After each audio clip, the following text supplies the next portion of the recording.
I love this country, which opened its arms to my parents around 50 years ago, that those who come here contribute, play their part, and enrich our national life.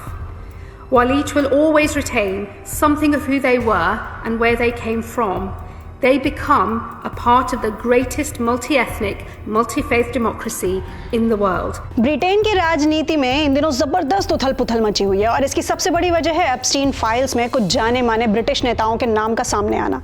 इस controversy की आग प्रधानमंत्री कीर Starmer की कुर्सी तक पहुंच चुकी है। खासकर उनके chief of staff Morgan McSweeney के इस्तीफे के बाद लंदन के गलियारों में ये चर्चा तेज हो गई है कि क्या स्टारमर भी अपना पद छोड़ सकते हैं। लेकिन इस पूरे ड्रामे के बीच जिस एक नाम की सबसे ज्यादा चर्चा हो रही है वो है ब्रिटेन की होम सेक्रेटरी यानी कि गृह मंत्री शबाना महमूद की।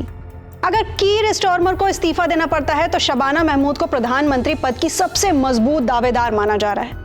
अब जरा सोचिए, अगर ऐसा होता है तो शबाना यूनाइटेड किंगडम के प्रधानमंत्री बनने वाली पहली मुस्लिम महिला बनकर इतिहास रच देंगी।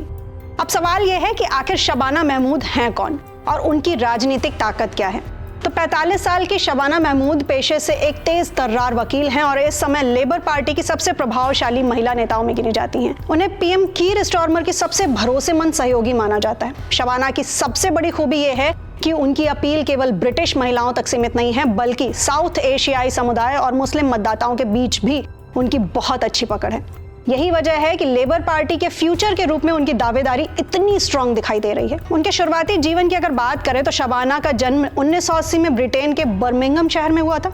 उनके पिता महमूद और मां जुबैदा का नाता पाकिस्तान अधिकृत कश्मीर यानी पीओके के मीरपुर शहर से है।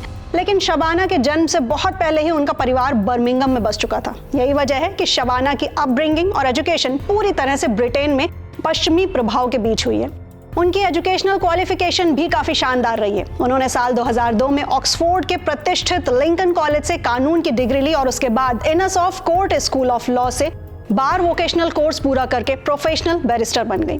हालांकि वकालत के दौरान में कुछ साल बिताने के बाद शबाना ने राजनीति की ओर रुख करने का फैसला किया और साल 2010 में पहली बार लेबर पार्टी के टिकट पर ब्रिटिश सांसद यानी एमपी चुनी गई। तब से वो लगातार सांसद बनी हुई हैं और उनकी काबिलियत का अंदाजा इस बात से ही लगाया जा सकता है कि साल 2025 में उनके करियर में एक बड़ा उछाल आया। उस वक्त उन्हें गृह मंत्रालय जैसे हाई प्रोफाइल विभाग की कमान सौंपी गई। फिलहाल पीएम स्टारमर ने पद छोड़ने का कोई आधिकारिक संकेत अभी तक नहीं दिया है, लेकिन अगर कंट्रोवर्सी बढ़ी और नेतृत्व में बदलाव हुआ तो शबाना महमूद का नाम सबसे आगे होगा। तो आपको क्या लगता है, क्या शबाना महमूद ब्रिटेन की अगली प्रधानमंत्री बन पाएंगी? अपनी राय नीचे कमेंट सेक्शन में हमें जरूर शेयर करें और इस मुद्दे से जुड़े आगे के अपडेट्स के लिए सब्सक्राइब करें आई नेक्स्ट लाइव को।